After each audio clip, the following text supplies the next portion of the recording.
ação, tá?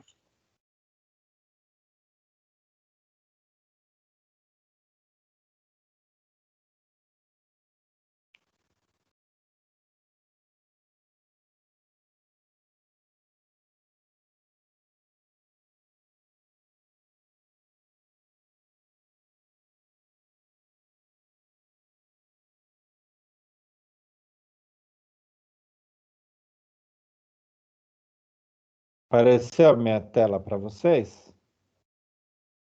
Apareceu Sim. sim. Tá. Vou tirar também a minha imagem para não ficar gastando muita banda aí dá para... Pronto.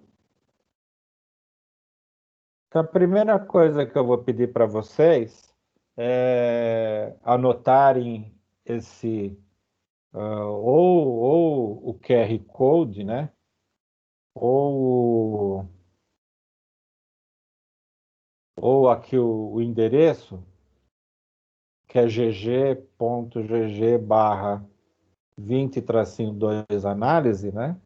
Para vocês cadastrarem, né? E é legal eu ter os dados de vocês para ficar mais fácil a comunicação. Como a gente está nessa linha online, aí sendo presencial, às vezes a gente consegue localizar mais fácil, né? Como a gente tem essa distância, então é legal eu ter todas as informações de vocês, o, o e-mail direitinho, o, o telefone, tudo, para que a gente possa tá conversando, tá tendo todo o contato de vocês. Desapareceu aí, né? Voltei, professor. Tudo bem aí? Você Sim. estava muda? Ai, que travou. Ah, tudo bem. Eu tive que reiniciar, mas eu tô aqui, professor. Tá legal, tá legal. Então, ó, eu peço para vocês, ou utilizem o QR Code, né? Ou utilizem esse código gg.gg/20-2 análise, e aí vocês cadastram lá e eu fico com as informações, né?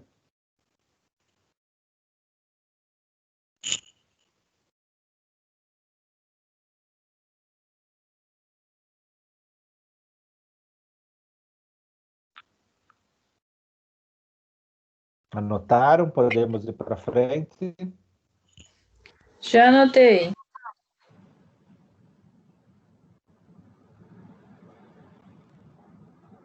Todo mundo anotou? Podemos ir? Sim, sim, professor. Sim, professor. Legal. Bom, só para... como a gente tem uma mescla de alunos, né? A gente já tem a turma do 8º, que já está... Tem um pessoal que ainda tá iniciando, aí o pessoal do 2º semestre, né?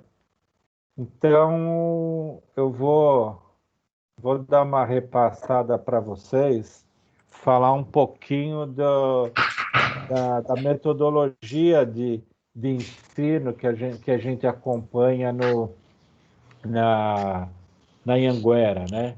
Que é a metodologia de sala de aula invertida, né? E aí, o que é a sala de aula invertida, né? A gente ouve falar isso? Será que é isso aqui, né? A gente de ponta cabeça, a gente, né?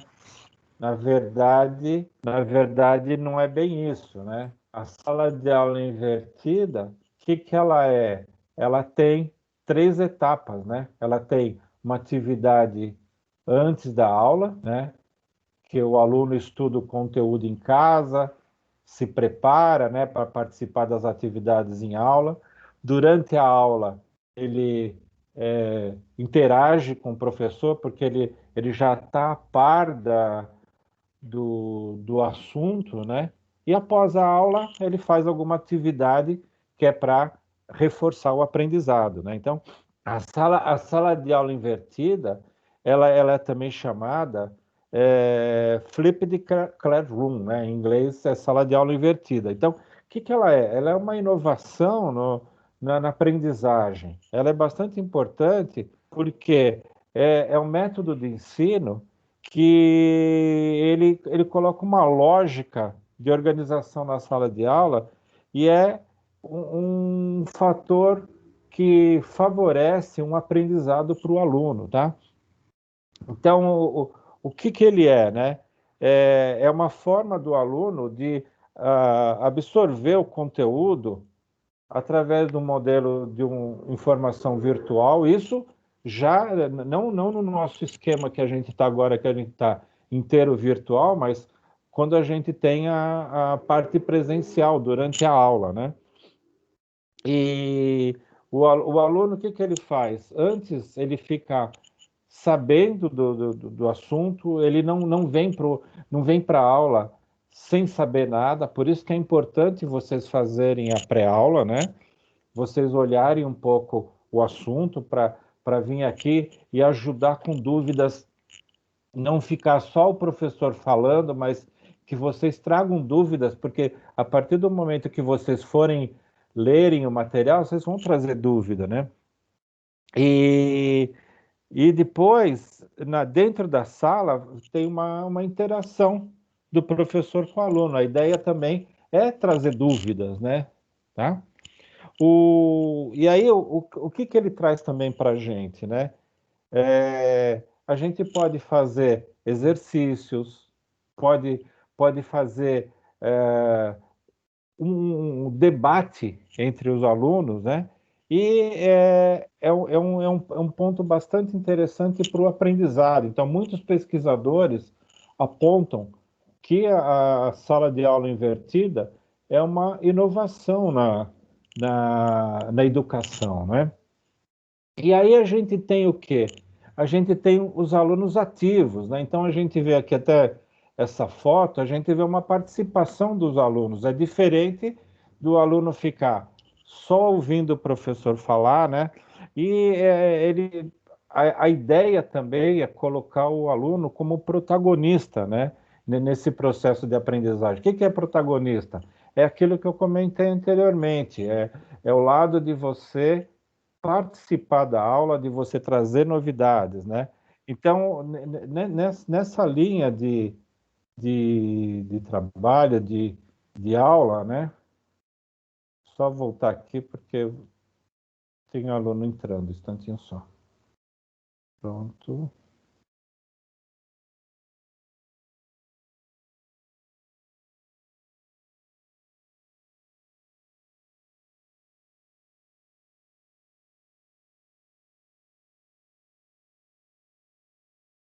Voltou para vocês, né? E nessa linha de trabalho, né, o aluno ele tem autonomia para quê? Para adquirir conhecimento e habilidade. Ele começa a gerar curiosidade, né, em cima disso. E aí, por que é possível isso? Por causa da tecnologia, né? Então, com a tecnologia, o aluno até pode administrar qual a melhor forma dele aprender, qual o tempo que ele vai fazer. Então, por exemplo, na pré-aula, né? Na pré-aula, o aluno pode assistir qualquer dia antes da aula, não precisa ser exatamente no dia da aula. Tem aluno que não tem tempo, pode fazer no final de semana. Se ele fizer tudo da pré-aula e fizer o exercício antes, ele vai vir com uma bagagem melhor para a aula, tá? Aproveitamento do tempo, né? O que se comenta da sala de aula invertida no aproveitamento do tempo? O tempo da aula é otimizado, porque o professor vai usar muito mais a aula para tirar dúvida, para esclarecer, do que ficar trazendo informações e ficar várias vezes repetindo, porque o aluno já vai ter um entendimento melhor, né? E é comentado também que o aluno tem um conhecimento prévio das informações. E Se o aluno já vier com conhecimento prévio, existe a possibilidade de um aprofundamento no tema, de explorar mais, de trazer mais conhecimento, né? Outra coisa, a sala de aula invertida, ela traz mais materiais. Então, o que você tem? Você tem informações digitais que são apresentadas, você tem videoaulas, você pode até trazer jogos, né? Você apresenta slides, você utiliza slides para apresentar, e-books, né? São os livros digitais. Você pode apresentar também aplicativos, dependendo da situação, você pode trazer aplicativos e diversos outros materiais para complementar a aula e potencializar o aprendizado, né? Qual que é a ideia também de melhorar o desempenho do aluno, né?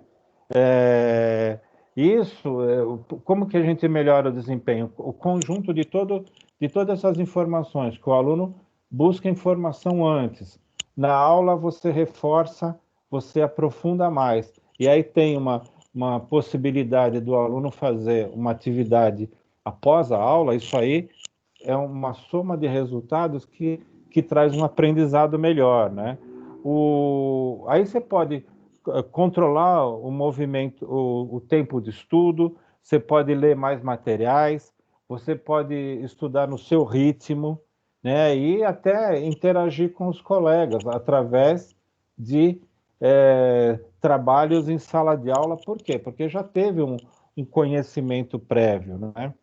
Então, a ideia é que os alunos podem aprender, podem render mais, tá? E aí a ideia desses pesquisadores é que a sala de aula invertida, ela impacta positivamente no estudo. Agora, a Anhanguera, essa metodologia dela, ela traz para a gente, né? Então, aqui é uma cópia daquilo que vocês têm no AVA, né? Então, vocês têm a web aula, na pré-aula vocês têm a atividade diagnóstica, quer dizer, são exercícios baseados na web aula, né? E aí vocês fazendo os exercícios antes, vocês podem ir para a aula com um conhecimento, e depois vocês ainda têm os exercícios após a aula. Então, a ideia é utilizar esse conjunto. Então, aquilo que a gente pede como professor é que vocês utilizem essa metodologia. Vocês vão ver que, se vocês fizerem a pré-aula antes da aula, não precisa ser no dia, mas tem um conhecimento do que vai ser falado, né? Vocês vão ver que existe um aprendizado muito maior, né? Então, procurem, a gente fala sempre isso, procurem fazer as atividades de pré-aula e fazer os exercícios, que vocês vão ver que vai ter um aprendizado melhor, tá? Isso é uma dica e para que a coisa que também vocês sabem, não tem ninguém aqui do primeiro semestre, né? Mas quem já participou do semestre passado sabe que você fazendo essas atividades, atividade diagnóstica, atividade de aprendizagem, você vai acumular pontos e você tem uma facilidade, fica mais fácil a aprovação, né? O semestre passado eu tive vários alunos que não fizeram atividades, né? Não fizeram AVA, não fizeram aquelas atividades transversais. Teve aluno que foi super bem na prova, tirou 1.000 numa prova, tirou 4.000 na outra, ficou com 5.000 e não foi aprovado, porque não fez nenhuma atividade, né? E o formato esse formato de avaliação continuada é fácil ser aprovado. Por que que é? Mas só quem faz as atividades, para quê? Para melhorar o aprendizado. Se não fizer atividade, aí pronto, né? E aí quem já foi meu aluno já sabe, né? as questões da prova, eu utilizo essas questões aqui das atividades do AVA, da atividade diagnóstica e da atividade de aprendizagem. Então, mais um motivo para vocês fazerem o AVA, né? Acumula ponto e ainda já estuda para a prova, tá? Bom, o que a gente vai ver na nossa disciplina, né? A gente vai ver primeiro, a seção 1 vai ser o custo de capital, né? Qual que é o objetivo desse capítulo, né? Desse encontro?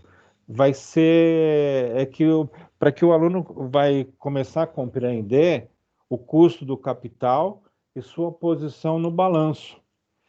Vai ser a gente vai ver também a formação da taxa interna de retorno, vai ver os fatores que afetam o risco, né? E o custo do capital para determinadas fontes específicas. Então, isso é que a gente vai ver no primeiro encontro, né? No encontro 1-2, a gente vai ver os custos de empréstimo a longo prazo. E, e aí, o que a gente vai ver também? A gente vai estudar alguns conceitos fundamentais para compreender esse conteúdo, né? E a gente vai ver os custos de empréstimo a longo prazo, vai ver um pouco sobre debêntures, o que é debêntures, vai ver vários conceitos de cálculos envolvidos no custo a longo prazo, né? Outro tema, o 1.3, a gente vai ver o custo dos lucros retidos. Só um instantinho que tem alguém entrando aqui.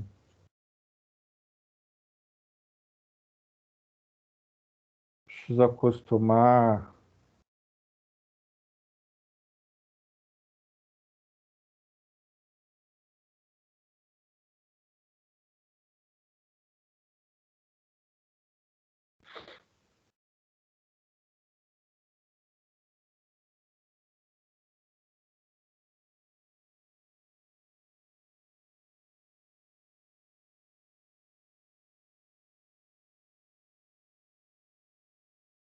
A gente vai ver o custo dos lucros retidos. Então, o que a gente vai ver nesse encontro? A gente vai conhecer a modalidade de captação de recursos para as empresas, a gente vai ver a formatação, a forma de captação de recursos para as empresas, vai ver lucro retido, a gente vai ver alternativas para angariar dinheiro para custear as atividades da empresa. Né? Então, é tudo nessa linha. Análise de investimentos, é o nome da nossa disciplina, né? O outro, o outro capítulo que a gente vai ver vai ser o custo médio ponderado de capital. A gente vai ver como pode se ajudar o diretor financeiro a tomar decisões para escolher a melhor opção de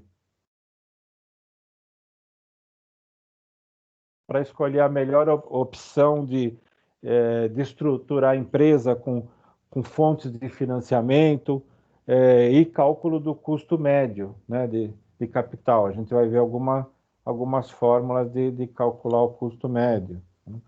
Boa noite, professor. Quanto tempo? Boa noite, tudo bem? Você me Tudo, conta de senhor. novo.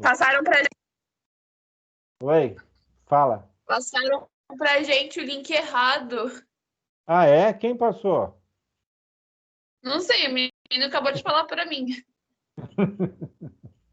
Você não recebeu o e-mail que eu falei do nosso grupo do WhatsApp, nada? Professor, você É. acredita? Eu perdi meu celular. Você está na disciplina certa? Tô. Agora tô. É análise de investimentos. Terça-feira. Eu acho Que sim, é contabilidade quarto semestre, não é? Eu não lembro quais os cursos, né, que eu tinha comentado com o pessoal. Agora a gente não tem mais na linha de cursos, né? É quem está fazendo a disciplina, tá? Então, pode ser, pode ser que se você está matriculada, tudo bem, né? Peraí, ó, professor, deixa eu ver aqui porque você me deixou confusa. Assiste hoje, depois Professor, tá você... certo. Hoje é Ciências Contábeis, segundo, quarto e oitavo semestre. E E administração também, terceiro né? também. Aqui tá na lista de investimentos e fontes de financiamento, é isso, né? É, Então tô certa. tá certíssimo. Então, tá aí. Então, vamos em frente. Então, o que a gente vai ver na alavancagem operacional? A gente vai ver processo de análise e planejamento de estrutura de capital para tomada de decisão com investimentos. A gente vai conhecer técnicas de gestão de custo de capital, fontes de financiamento e análise de investimento. A gente vai ter apoio, ver a tomada de decisão para apoiar a área financeira das empresas. Essa disciplina é bem legal para os administradores e contabilistas, né? Depois a gente vai ver a alavancagem financeira. Então, o que é? A competência para gerar conhecimento no processo de análise e planejamento das estruturas de capital, tomada de decisão sobre investimentos, competência técnica para conhecer a gestão de custo e capital das empresas, fontes de financiamento, análise de investimentos e como que é o crescimento financeiro das empresas, né? Como que é a alavancagem financeira. O que mais que a gente vai ver? Fontes de financiamento a curto e longo prazo. Que tipos de financiamento são os financiamentos de curto prazo? Que tipos de financiamento são de longo prazo? Como que a gente avalia qual que é o melhor? Como que a gente utiliza nota promissória, linhas de crédito? O que se encaixa em longo prazo? Que encaixa a curto prazo? De financiamento, né? A gente vai aprender a identificar factoring, alienação de estoque, a gente vai ver empréstimos garantidos por estoque, conceitos de cálculos, né? Na unidade 3, a gente tem a taxa média de retorno, payback, retorno por períodos, valor presente líquido, taxa interna de retorno, e aí tudo nessa linha fazendo essa análise para a gente ter o entendimento de como trabalha com cada um deles, né? Na unidade 4, a gente vai ver índice de lucratividade, conceito, cálculo e situação que viabilizam ou não um projeto, né? Aí a gente tem da TIR, da variação da TIR, né? Ponto de equilíbrio, identificação de viabilidade econômica financeira. Então, tem bastante coisa que a gente vai ver, muito que vai colaborar do lado da análise de investimentos que a gente vai estar trabalhando, tanto os administradores como os contabilistas, tá? Bastante coisa, né? Uma outra dica que eu queria dar para vocês, né? Lá no AVA, vocês costumam não olhar também, mas vocês têm lá o plano de ensino, né? E dentro do plano de ensino, vocês, abrindo o plano de ensino, vocês têm toda a bibliografia ligada no plano de aula, no plano de aula, no plano de ensino, né? Então, vocês podem olhar aqui que tem diversos livros que são e-book, né? Vocês podem buscar dentro da biblioteca virtual, que vocês têm esse acesso. Então, quem quiser se aprofundar no assunto, tem bastante material. Tem Professor, livros... Oi? você pode me tirar uma dúvida? Se eu não vi nada referente, mas geralmente aparece no semestre um livro para a gente comprar, né? E chega na biblioteca e tudo mais. Tá funcionando normalmente essa opção de. Não, né, agora eu não sei como que está lá, porque está tudo, a faculdade ainda está fechada, né? Eu não sei como que está isso. Eu posso me Ah, informar, eu posso uhum, me informar e passar para vocês, tá? tá bom. Ou passar o e-mail da Uhum. bibliotecária para ver como eles estão fazendo, né? Perfeito, Tá? é bom. Na nossa disciplina tem um livro, né? Tem um livro digital, né? Mas se É que eu quiser. particularmente gosto do livro físico. É, então, e eles, eu sei, eles compram com desconto, né? Então Uhum. eu vou perguntar para ver se já está liberado, né? Porque algumas atividades já estão liberadas na faculdade, né? Então, Uhum. laboratórios, né? Tem disciplinas que têm laboratório, principalmente na parte de engenharia, né? Eles já Uhum. estão fazendo alguma movimentação na faculdade, já não está mais fechado. E eu acho que Ah, pode até ter a parte da biblioteca. Eu vou perguntar e passo para vocês, tá? obrigada, viu, professor? Pelo menos o e-mail da bibliotecária, né? E Ah, já aí, está daí vocês fazem contato com ela, né? feito. De bom tamanho. Muito Então, obrigada. esse lado aqui, vocês podem acessar o e-book, tem tudo virtualmente, né? Então, você pode, quem quiser se aprofundar no tema, é importante isso, né? Alguns de vocês gostam dessa área e podem seguir, né? Outro ponto para a gente começar a entender um pouco como vai ser a dinâmica, né? A gente tem aqui os dias da semana aqui que a gente está vendo aqui do lado esquerdo são o início da semana, né? Nossa aula aqui é na segunda, né? Nossa aula é na terça. Então, a gente está tendo aqui, né? A gente está iniciando na semana de 24. Então, a gente vai ter 5 aulas, né? A aula de hoje mais 5. Depois, na semana de 5 de outubro, a gente já tem a prova, né? Já tem a primeira prova B1. Então, a gente vai ter praticamente 6 aulas aí até chegar na prova, né? Então, como eu comentei, quem já conhece como que é a minha forma de dar aula, né? Ah, no dia 6, a nossa prova vai ser dia 6, e as questões são as questões do AVA, né? Então, por isso que é legal vocês fazerem com cuidado, né? E já guardar bem, porque é dali que eu vou tirar as questões para a prova, né? E muito provavelmente, como no semestre passado, a prova vai ser online, né?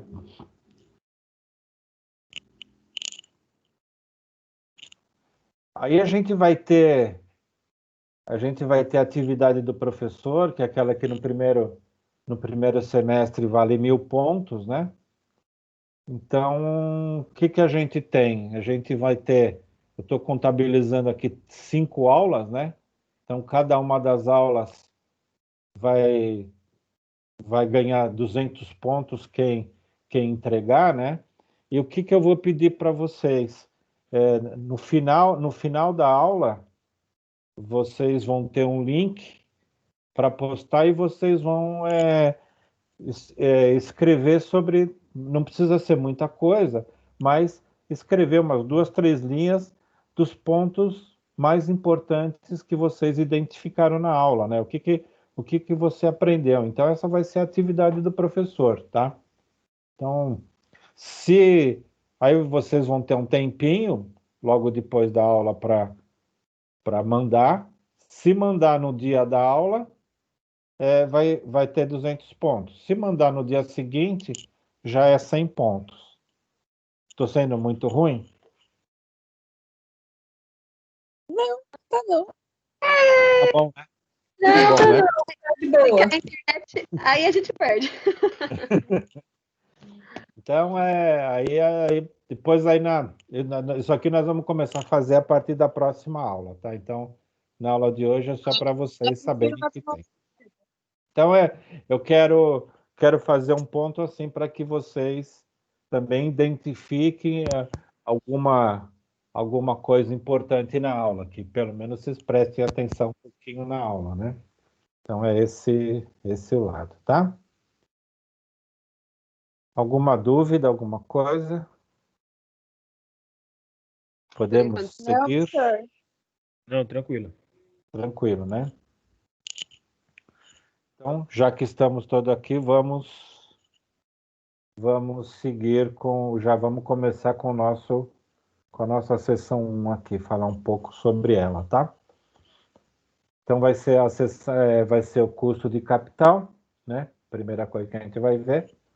Então, a primeira coisa que aí alguma coisa eu dou umas picotadas aí do livro, né? Então, aqui é uma parte do livro. E aí, o que ele fala para a gente, né? Para a gente estudar análise de investimentos e custo de capital associado a esses investimentos, a gente precisa entender um pouco, ter alguns conceitos de custo de capital, taxa interna de retorno, risco de negócio e risco financeiro, né? Então, é isso que a gente vai identificar um pouco agora, tá? Então, a primeira coisa é o custo do dinheiro, né? O que é o custo do dinheiro? Ele parte da premissa que uma organização precisa custear as suas atividades operacionais, ele precisa ver a sua rotina, né? A rotina de gastos que essa empresa tem, e muitas vezes eles são pagos com os recursos vindos de onde? Da própria venda, né? Então, a empresa precisa ter bem apurado como que é o custo do dinheiro, como que ela movimenta o dinheiro dela, porque muitas vezes ela precisa vender para poder pagar as contas, né?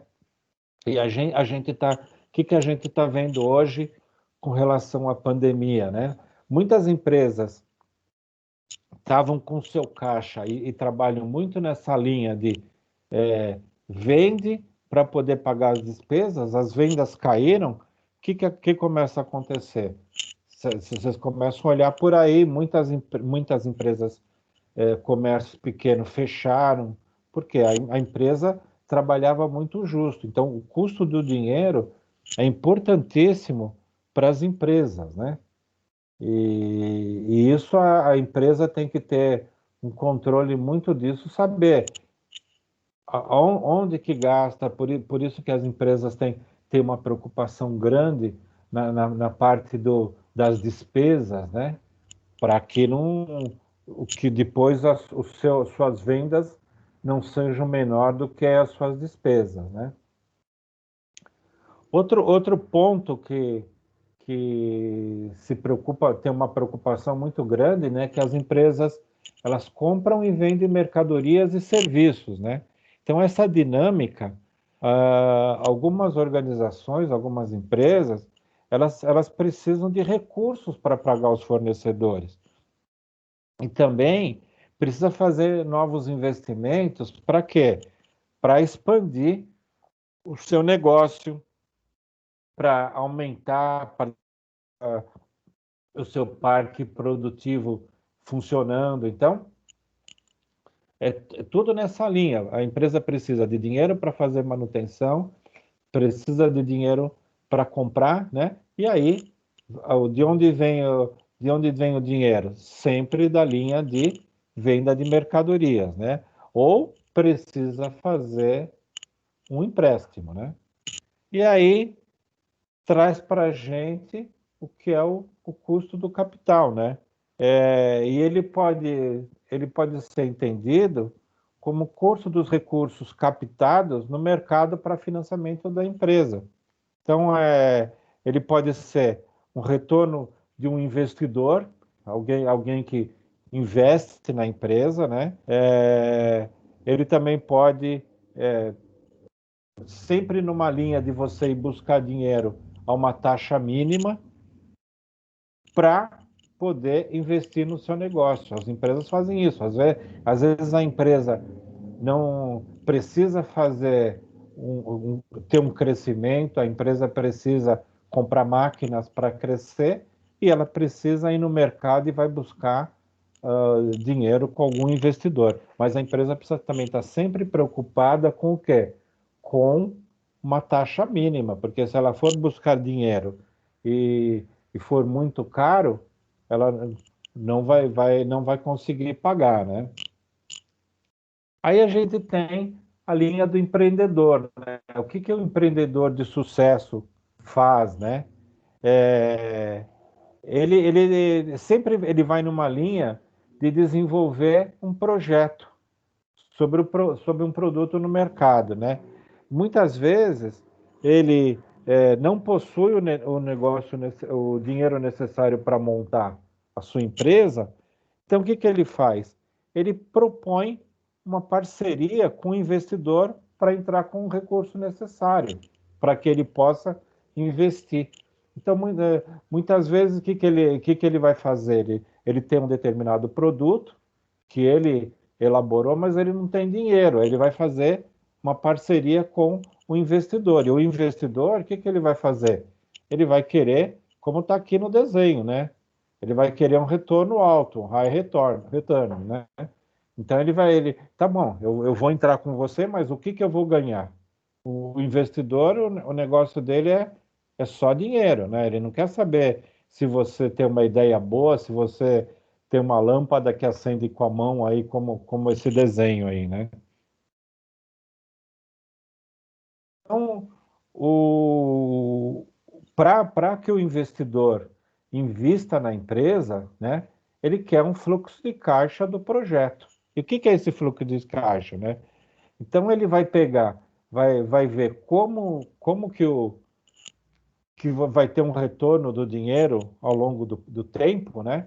E ele vai pegar todo esse retorno e ele vai trazer para valor presente, né? Vocês que fizeram matemática financeira, vocês lembram um pouco lá de trazer o valor para todo o valor para o valor presente, né? Então, para isso, o investidor ele aplica o quê? Uma taxa de retorno, né? E o que é essa taxa de retorno, né? Ele quer saber quanto que esse investimento que ele fez, que está retornando para ele, e qual taxa que é. Então, ele vai sempre estar comparando essa taxa do retorno que ele está colocando no seu projeto versus uma taxa que, se ele colocasse num banco, daria para ele, que é o custo do dinheiro. Então, o investidor sempre vai falar: bom, você tem esse projeto? Legal. Só que eu quero saber qual que é essa taxa de retorno. Então, me mostre o fluxo de caixa do projeto. Você já deve ter ouvido falar do... Você já deve ter falar das empresas de startup, que as empresas suas que ideias montam um determinado negócio, e aí só que essas startups, na maioria das vezes, não têm dinheiro para poder investir. E aí, o que eles fazem? Existem empresas que são chamadas de anjo, que são os investidores que vão investir nos negócios. Mas essas empresas anjo, eles sempre vão naquela linha de ver qual que é o fluxo de caixa do projeto. Eles vão colocar dinheiro, mas eles querem saber quanto que vai ter retorno. Se o risco não é tão grande, ele vai colocar um dinheiro, deixar o dinheiro parado lá 2 anos e vai retornar com o mesmo dinheiro que ele tinha? Com certeza não. Ele quer saber qual vai ser a lucratividade dele. Não tem jeito, né?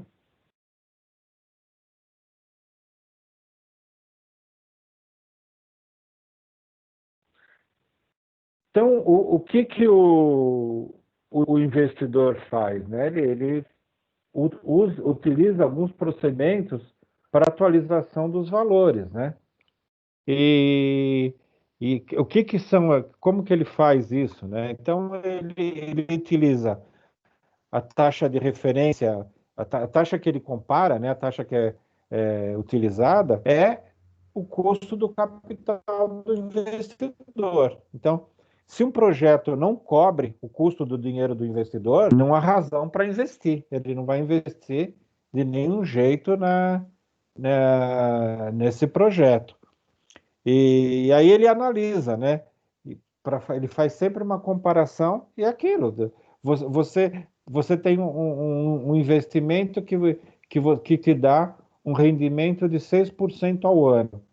Aí você vai investir num projeto que te dá 4% ao ano. Por que você vai fazer isso? Você deixa o dinheiro no banco, em alguma aplicação bancária, que pronto, você não corre risco nenhuma, né? Então é isso que os investidores fazem. Então eles querem saber o quanto acima do custo do dinheiro, e o custo do dinheiro é esse que é um rendimento num banco, em alguma aplicação, quanto acima disso é que vai trazer esse retorno para ele. Senão ele nem entra nessa linha de fazer um investimento, né? E um dos modelos, né, é a TIR, que é a taxa interna de retorno. O que ela é, né? É a taxa que o investidor exige para disponibilizar para o seu projeto. Ele é necessário para entender o fluxo de caixa, para que haja cobertura do custo do capital e proporcione uma rentabilidade para o investidor. É bem esse desenho aí, né? Ele fica no meio ali, né? Ou vai ou não vai, né? Então é bem nesse ponto que o investidor vai fazer. Ele vai ficar acompanhando para ver se vai fazer o estudo para ver se existe essa rentabilidade para ele, tá? O que a gente faz com a TIR, né? Então, em cima de todos esses comentários, a TIR é uma técnica bastante utilizada para alternativa de investimento que ocorre quando o valor presente líquido das entradas de caixa se iguala ao investimento inicial, ou seja, o valor presente líquido, VPL, é zero. Então, eles utilizam essa fórmula aqui. Assustaram, né? Ou não?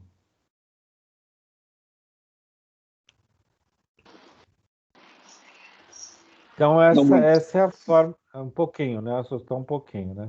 Então, essa é a fórmula para calcular o valor presente líquido. E aí a gente tem, isso aqui é só o somatório para assustar um pouco a gente, né? Mas a gente tem diversas formas de fazer esse cálculo. Faz esse cálculo com calculadora, no próprio Excel, não tem o lado da gente se preocupar com essa fórmula, tá? Então, aqui é só um modelo, né, para gente pensar um pouco, né?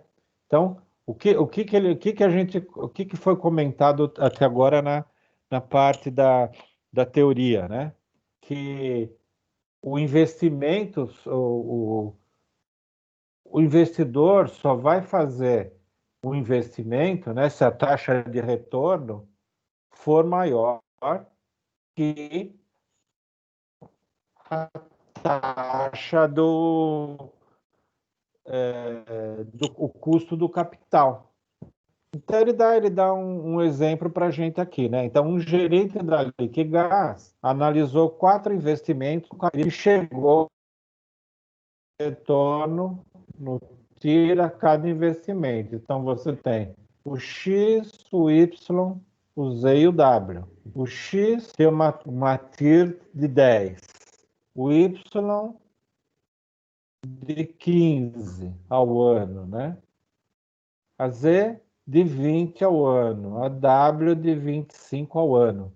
Então, levando em consideração a taxa interna de retorno de cada investimento, o custo do capital da empresa, que é 18% ao ano, quais projetos seriam viáveis, né? Quais projetos seriam viáveis nessa linha?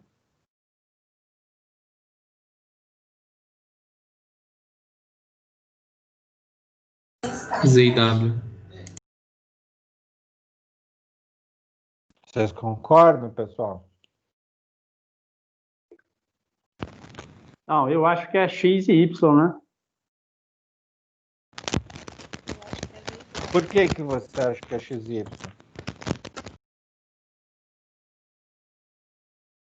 Lembra que a gente falou, né? Você tem um custo de capital da empresa é como se fosse o custo do que o investidor tem, né? Agora você vai fazer um projeto que vai te dar um retorno menor que o custo. Ah, sim, professor, você tem razão, porque 10, Tá. o X é 10 e 15, né? Está acima de 15, tem razão. O 18 está acima, né? Sim, Vocês sim. concordam, gente? Sim. Sim, né? Então, a gente sempre vai fazer um projeto, né, quando a taxa interna de retorno for maior que o custo do capital. O custo do capital é isso. Aqui ele está falando 18% ao ano, mas o custo do capital é aquele que você vai no banco e vai pegar um dinheiro. Então, se você tem numa linha de você poder investir num banco, para que você vai arriscar num projeto que você não sabe se vai dar esse retorno? Porque qualquer projeto, pelo mais garantido que seja, você não sabe se vai te dar um retorno realmente de 10%. Se você fez todos os estudos, pode ser que dê, mas de repente acontece uma coisa no meio do caminho e não vai nem dar 10%, vai dar 5%. Agora, por isso que é feito o estudo, a pessoa, quem vai fazer o fluxo de caixa vai falar, olha, você vai investir isso aqui, você vai ter um retorno em tal mês, com esse valor, e aí você traz tudo para o valor presente e você vai calcular a taxa interna de retorno. Então, a taxa interna de retorno, você tem que ficar claro que para ser viável um projeto, ele tem que ficar acima do custo do capital, tá? Claro esse aqui, pessoal? Entendida. Sim. Tranquilo, né? Bom, aqui, a partir daqui, a gente vai fazer alguns exercícios, né, para calcular a taxa interna de retorno. E aí, o que a gente vai fazer? Eu vou pedir para vocês, para a próxima aula, que hoje a gente deu uma iniciada e aí a gente deu uma apresentada, né? Mas aí, para a próxima aula, eu vou pedir para vocês baixarem na calculadora o aplicativo da calculadora, desculpa, baixar no celular o aplicativo da calculadora HP12C, né?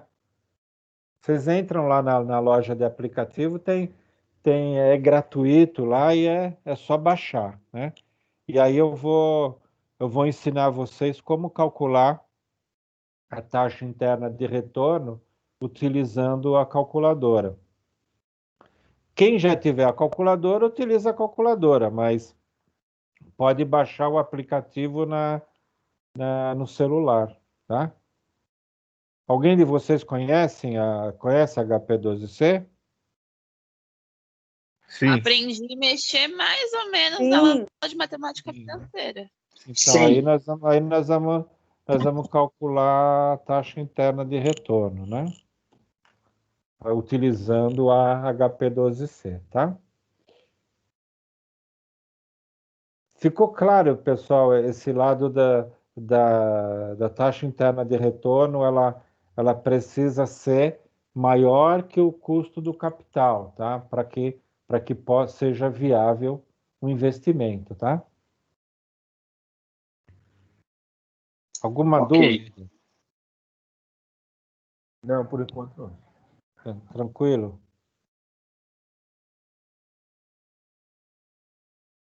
Então, o que eu tinha para hoje é isso, pessoal. Para depois aí na próxima aula a gente começa a fazer os cálculos com a taxa interna de retorno e aí a gente já entra no capítulo 2, tá bom? Pessoal que entrou depois, eu vou voltar aqui o eu gostaria que vocês anotassem e fizessem o cadastro, ou com o QR Code, né? Pega com o celular, ou utilizando esse endereço, gg.gg/20-2 análise, tá? Pedir para vocês fazerem o cadastro para ter a informação de vocês. Aí, ali já tem o telefone. Quem ainda não está no grupo do WhatsApp da disciplina, eu já pego o número e já cadastro lá também, tá? Que é legal vocês terem participarem do grupo do WhatsApp, que fica mais fácil a comunicação. Tá legal? Ok. Ok. Tá bom? Então, por hoje é isso, pessoal. Obrigado aí pela participação de vocês. E a gente vai caminhando com a disciplina. E depois eu vou criar uma atividade também. E aí depois eu vou explicar como que a gente vai fazer a atividade. Tá bom? Tá Tá bom, bom, professor. nada. Obrigado. Boa noite para vocês, gente. Professor, boa noite. Boa noite, professor. Boa noite. Tchau. Boa noite, professor. Boa Já noite. que o senhor vai pegar os dados dos alunos pelo link, então eu não preciso passar o negócio para o Eric, depois o senhor mesmo Não, passa. ele cadastra lá e eu olho todos que estão faltando. Beleza, então. Obrigada, um Bom. abraço, até a próxima aula. Boa noite. Obrigado. Tchau. Obrigado. Boa noite. Boa noite.